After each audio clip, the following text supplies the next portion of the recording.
నా పేరు వంశీ అన్న. నేను BA second year APP group Nizam కాలేజీలో చదువుతున్నాను. సో దాదాపు 6 నెలల క్రితం మన నిజాం కాలేజ్ క్యాంపస్ హాస్టల్లో దాంట్లో నేను సెకండ్ ఇయర్ చేస్తున్నాను. అయితే 6 నెలల క్రితం నా పైన వీళ్ళు ఫైనల్ ఇయర్లు అంతా కూడా సెకండ్ ఇయర్స్ని ఒక 2 గంటల నుంచి 4 గంటల మధ్య ర్యాగింగ్ చేస్తారన్న ప్రతిరోజు డైలీ. అయితే దాన్ని నేను ఎదుర్కొన్నానన్న. ఒక క్యాండిడేట్ మనకు ర్యాగింగ్ చేస్తే ఇది నాకు నచ్చట్లేదని నేను అతని పైన ఎదుర్కొని మాట్లాడినా. ఆ రోజు మాట్లాడి కూడా ప్రిన్సిపల్ కూడా కంప్లైంట్ చేసినాం. దానిపైన ప్రిన్సిపల్ కూడా కంప్లైంట్ చేస్తే ఎంక్వైరీ చేసి ఆ పిల్లోడిని సస్పెండ్ చేసిరన్న. 2 నెలలు సస్పెండ్ చేసిన తర్వాత పిల్లోడు మళ్ళీ హైకోర్టులో కేసు వేసుకొని తర్వాత మళ్ళీ లోపలికి వచ్చిండు. లోపలికి వచ్చిన తర్వాత కూడా 2 నెలలు బాగానే ఉన్నాడు అన్న. 2 నెలల నుంచి నన్ను మెంటల్గా ఇబ్బంది పెడుతుండన్న. మెస్లో డైరెక్ట్ వచ్చి నూకేయడము, తన్నడము, ఇంకేదేదో చేస్తుండన్న. నేను దాన్ని కూడా ఎప్పుడు కూడా అబ్జెక్షన్ చేయలేదన్న ఆ విషయంలో. కానీ నేను రాత్రి 10:30 కన్నా నేను వాళ్ళ కింద ఏదో గొడవ పడుతుంటే నేను ఏదో గొడవ అవుతుందా డోర్ తీసుకొని నిల్చున్నాను అన్న. నిల్చున్న తర్వాత వాడు బీర్ బాటిల్ చేతిలో పట్టుకొని లోపలికి పోరా, నీకైతే నేను భయపడాలారా, నువ్వు కంప్లైంట్ ఇస్తే ఎవరికి ఇచ్చుకోపో, ఏం బిక్కుటో అని బీర్ బాటిల్ నా పైన ఇసిరిండి అన్న. నేను తప్పుకున్నాను అన్న. బీర్ బాటిల్ నా పైన కోసం నేను తప్పుకున్నా. బాల్కానికి దాగి కింద పడిపోయిందన్న.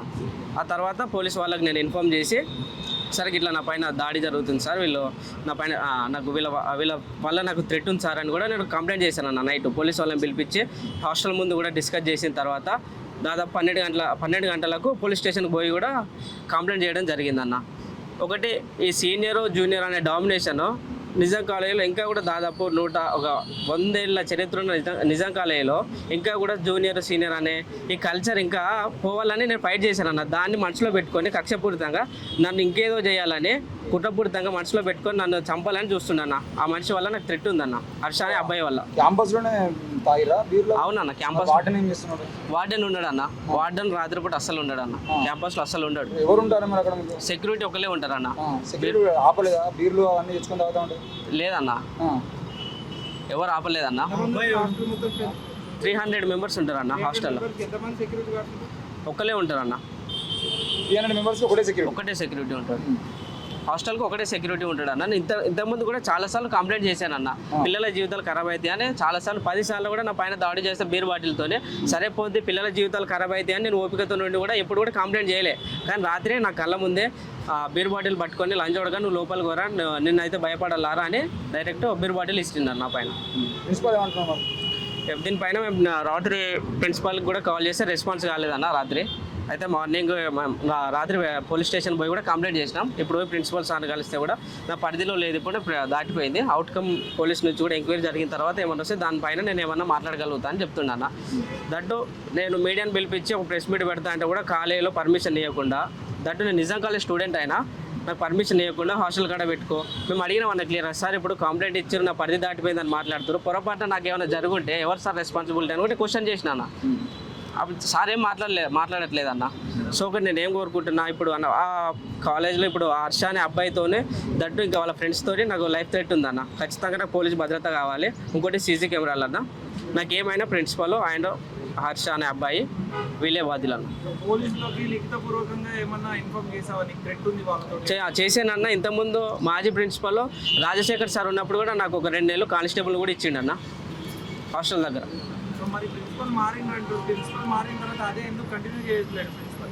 మేము కొత్త ప్రిన్సిపల్ వచ్చినప్పుడు కూడా సార్ దృష్టిలో పెట్టినామన్న. అప్పుడే ఆ పిల్లోడు సస్పెండ్ అయ్యి అప్పుడే మళ్ళీ కాలేజీలకు లోపలికి వచ్చిండండి. కొత్త ప్రిన్సిపల్ రావడం, అప్పుడే పిల్లోడు కూడా రావడం. అప్పుడు కూడా మన ఈ కొత్తగా వచ్చిన ప్రిన్సిపల్ సార్కి కూడా మేము ఇన్ఫార్మ్ చేసినాం. తన నోటీస్లో కూడా పెట్టినాం సార్కి. సరే నేను చూసుకుంటా అని చెప్పాడు. ఆ పిల్లోడు ఏ గ్రూపు? అతను ఫైనల్ ఇయర్ అన్న. ఎంఈసిఎస్. అంతే అన్న. ర్యాగింగ్ విషయంలో ఈ కల్చర్కి అంతా కూడా నేను యాంటీగా నిలబడి ఆ 300 మందిని ఒక్కనే నన్నే చేసిన. 3 గంటలు లేదన్న. నన్ను చేస్తేనే ప్రత్యక్షంగా 3 గంటలు రాత్రి ఇష్టం వచ్చినట్టుగా అన్పార్లమెంట్ 6 నెలల క్రితం అన్పార్లమెంట్ లాంగ్వేజ్ యూజ్ చేసుకుంటే ఇష్టం వచ్చినట్టు తిట్టుకుంటా మాట్లాడితే అన్న దీన్ని అంతే కరెక్ట్ కాదని చెప్పినందుకు నేను కొట్టడానికి వచ్చి రాత్రి. ఆ రోజు రాత్రి కూడా నేను మౌనంగా ఉన్నా. సార్ ఇప్పుడు దాడి జరుగుతుంది, నేను ఏం మాట్లాడాలని గమ్మునున్నా. తర్వాత వచ్చి రాజశేఖర్ సార్, మాజీ ఉన్న రాజశేఖర్ సార్ ప్రిన్సిపల్ కంప్లైంట్ చేస్తే ఎంక్వైరీ చేసి సస్పెండ్ చేసిండు అన్న. 6 నెలల క్రితం. రాత్రి ఏం లేదన్న. ఫైనల్ ఇయర్స్ గొడవ పెట్టుకుంటారు జస్ట్ అంతే. వాళ్ళు గొడవ పెట్టుకుంటారు. నేను నా రూమ్ నుంచి నా డోర్ తీసుకొని నిల్చున్నా అంతే. ఏమవుతుందని ఇట్లా చూస్తున్నా. వాడు చేతిలో బీర్ బాటిల్ పట్టుకొని రెడీగా ఉన్నాడు. నేను డోర్ తీయంగానే నిల్చొని అరే లంచోడుక లోపలికి పోరని బీర్ బాటిల్ తీసుకొని నా మీదకి ఇస్తుండే. నేను పక్కకున్నా. దానికి సీసక్ దాకి కింద పడిపోయింది. ఇప్పుడు నేను సెకండ్ ఇయర్ అన్న. బిఏ ఫైనల్ ఇయర్ అన్న. ఇంకా ఉందన్న. దాదాపు 2 గ్రూపుల మధ్యన ఎప్పటి నుంచో జరుగుతుంది అంటున్నారు కదా, ఇది మీకు మీది ఒక గ్రూప్ తనది ఒక గ్రూప్ ఇద్దరి మధ్య? అవునన్న. ఇప్పుడు ఒకటి నేను BSFI Bahujan student federation of India అనే ఆర్గనైజేషన్ కాలేజీలో పెడుతుంటే కొన్ని సంఘాలు, మనవాది సంఘాలన్నీ కూడా మమ్మల్ని అడ్డుకోవడానికి ప్రయత్నిస్తుంది. దాన్ని వీళ్ళు స్టూల్గా వాడుకొని నా పైన కుసగొలుపుతారు అన్న. ఇదంతా కూడా వాళ్ళు అల్లుతున్న కథ అన్న. మేము మామూలుగా నేను రాత్రి కంప్లీట్ చేసినప్పుడు మా అన్న రామన్న, మా స్టేట్ ప్రెసిడెంట్ రామన్నని పిలిపించుకున్నా. అన్నకి ఇట్లా పరిస్థితికి ఇట్లా జరిగింది అన్న ఇష్యూ అంటే వచ్చి బయటనే నిల్చురు. దట్టు నేను పైనకి తీసుకుపోయింది కూడా ఇద్దరిని అన్న, రాము అన్నని తీసుకుపోయినా, దట్ బాబాయ్ని సెక్యూరిటీ గార్డ్ని తీసుకొని పోయి అప్పుడే నా బ్యాగ్ తీసుకొని వచ్చిన. పోలీస్ వాళ్ళకి ఇన్ఫార్మ్ చేసిన తర్వాత సార్ వాళ్ళు ఉస్మానియా క్యాంపస్కి వెళ్ళిపోయి ఒక్కరోజు అని చెప్తే వెళ్ళిపోయినాం. సో ఇందాక మేము సెక్యూరిటీ తోటి మాట్లాడుతున్నప్పుడు వాళ్ళు పర్మిషన్ ఇవ్వకపోతే దళిత విద్యార్థుల మీద అణిచివేస్తున్నారు, దాడులు జరుగుతున్నాయి అని చెప్పేసి మీరు మాట్లాడినారు. సో అక్కడ క్యాస్ట్ ఇన్వాల్వ్మెంట్ కూడా ఏమైనా ఉందా మీ గొడవలలో? అవునన్న. ఇప్పుడు ఇప్పుడు చేస్తున్న వ్యక్తి కూడా మా కమ్యూనిటీ అన్న. దాని గురించి చాలాసార్లు చెప్పినాను. దట్టు నువ్వు కూడా మా కమ్యూనిటీ, నీకు నాకు వద్దు, ఎవడో నేను రెచ్చగొడుతున్నావు, నువ్వు వచ్చి నా పైన చేస్తున్నావు, ఇదంతా కరెక్ట్ కాదని కూడా మేము చెప్పినాం. అలా డాడీ కూడా వచ్చి రిక్వెస్ట్ చేసినాం, నీ తెలుగు రాడని కూడా చెప్పిండు అన్న. కానీ వాళ్ళు రెచ్చగొడుతున్నారు, మనోడు వచ్చి నన్ను ఇట్లా చేస్తున్నాను.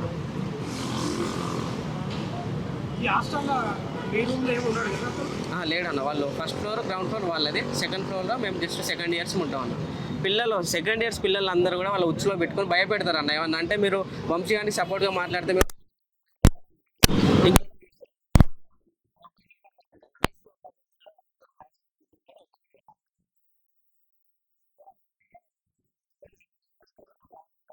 హాస్టల్లో CC కెమెరాలు కావాలి, థ్రెట్ ఉంది ఖచ్చితంగా. పోలీస్ భద్రత కల్పించాలని కోరుతున్నాను అన్న ప్రిన్సిపల్ అన్న. డైరెక్ట్ కాదు అంటే వార్నింగ్ అంటే నన్ను ఇప్పుడు పోతాను ఫైనల్ ఇయర్ అయిపోయేలోపు నన్ను ఏదైనా ఒకటి చేసి పోతా అని ఒక డైలమాలు ఉన్నాడు. నాతో నన్నలేదు ఫ్రెండ్స్ అని చెప్పి మెస్లో కూడా గుద్దుకుంటే పోతాడు అన్న. పక్కకు పోయి నిల్చున్నాను, అన్నం తిని సపడే నిల్చుంటే మెస్లో ఇంతకుముందు కూడా 2-3 సార్లు వచ్చి గుద్దుకుంటే పోతాడు. నేనేమో అక్కడగానే రియాక్ట్ అయితే కొడదామని చూస్తున్నాను అంతేగా. నేను అప్పుడు ఏమనట్లేదు అన్న, సరే పోంతి ఏదో ఒకసారి 2 సార్లు చిన్నదానికి పోయి గుద్దడానికి కూడా చెప్పుకుంటే కూడా ఇజ్జత్ పోతాను. నేను ఎవరితో కూడా చెప్పుకోలేదు అన్న. ఇక రాత్రి నా కళ్ళం కూడా జరిగింది కాబట్టి నేను మాట్లాడితే దాన్ని వాళ్ళు ఎట్లా మ్యానిపులేట్ చేసుకున్నాను అంటే రాత్రి నువ్వే కొట్టుకొని వీడి పైన వాంటెడ్గా ఇట్లా చేస్తున్నావు అని మా సెకండ్ ఇయర్స్తోని దట్టు ఫైనల్ ఇయర్ అందరూ కూడా వచ్చి మాట్లాడారు. సరే అన్న నేను కొట్టుకుంటే ఫింగర్ ప్రింట్స్ ఉంటాయి అన్న, బీర్ బాటిల్స్తో కొడితే ఫింగర్ ప్రింట్ చెకప్ చేద్దామన్నా. నా తప్పు నేను ఇంతకుముందు ఉండే అన్న పగలు కొట్టిరు అన్న. ఇంతకుముందు CC కెమెరాలు ఉంటే పగలు కొట్టిరు.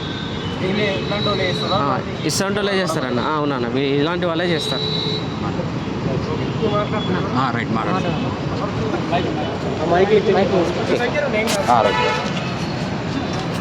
ఒక నిమిషం ఆగురి అన్న, పెడతాను నిమిషం పైన ఉన్నది బయట పెడు ఏం కాదు. నేను పెడతాను.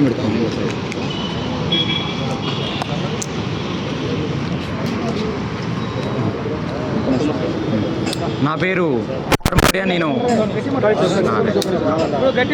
రైట్ గట్టి నా పేరు కుమార్ మౌర్య. నేను Bahujan student federation of India greater Hyderabad president. గత సంవత్సరం ముందు నుంచి మాకు ఈ కాలేజ్ నుంచి సెకండ్ ఇయర్ ఫస్ట్ ఇయర్ విద్యార్థులకు మాకు కంప్లైంట్స్ చాలా వరకు వచ్చినాయి.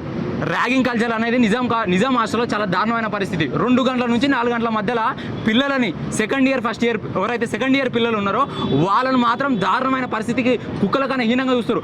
2 గంటల రాత్రి లేచి అరే లేచి నువ్వు పాటలు పాడరా, అరే లేచి నువ్వు నీళ్ళు లేరా, లేచి నువ్వు బట్టలు ఇప్పురని దారుణంగా నిజాం హాస్టల్లో ర్యాగింగ్ కల్చర్ అనేది ఉంది. ఇదే సమస్య పైన మేము 6 నెలల క్రితము అబిడ్స్ పరిధిలో ఉన్న SI సార్ గారిని, అదేవిధంగా CI సార్ గారిని, అదేవిధంగా ACP సార్ గారికి సే నో టు డ్రగ్స్ కార్యక్రమం తీసుకున్నాం. వాళ్ళ చేతుల మీదనే మేము పోస్టర్ రిలీజ్ చేసినాం. ఆ చర్యకే సార్ కౌన్సిలింగ్ ఇవ్వండి అని మేము సార్ వాళ్ళని కూడా అప్రోచ్ అయినాం. దాన్ని దృష్టిలో పెట్టుకొని వీళ్ళంతా ఎవరైతే ఫైనల్ ఇయర్స్ ఉన్నారో వీళ్ళంతా కక్షపూరితంగా వంశీ పైన, ఒక దళిత విద్యార్థి పైన కక్షపూరితంగా వీళ్ళు చర్యలు తీసుకుంటారు. ఇవి కుట్రలే. ఎందుకంటే ఒక సెకండ్ ఇయర్ చెందినటువంటి వ్యక్తి ఈ కాలేజీలో ప్రెసిడెంట్ తీసుకోవద్దంట. ఎక్కడన్నా రూల్ ఉందా? ఎక్కడన్నా సెకండ్ ఇయర్ ఒక ఆర్గనైజేషన్ ప్రెసిడెంట్ తీసుకోవద్దని ఎక్కడన్నా రూల్ ఉందా? మేము కమిటీ చేస్తుంటే ఇక్కడనే జెండా కట్టకుండా అడ్డుకున్నారు. ఇక్కడనే అందరు ఫైనల్ ఇయర్స్ అందరు కలిపి ఫైనల్ ఇయర్స్ అందరు కలిపి జెండా కట్టుకుని అడ్డుకున్నారు.